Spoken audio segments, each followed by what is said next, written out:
Good morning, everyone. It's another day. It's Monday. Time to clean our lanay. Dito kami laging tumatambay ng mga asinories. So, ito ang laging ginagabok. Kailangan punasan.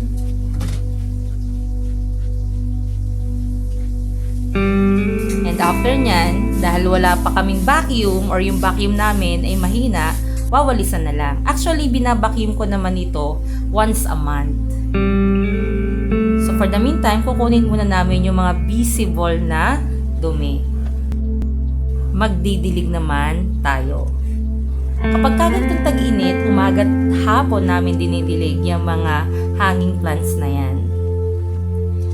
As a teacher na ngayon ka lamang tumigil ng matagal sa bahay, gusto ko muna mga 2 weeks tumigil sa bahay para makita naman yung mga improvement. Usually, during vacation, dito kami nagpipintura at nag-aalis ng mga bagay na hindi naiibo ng matagal na panahon. So, I hope everyone is well and have a good day!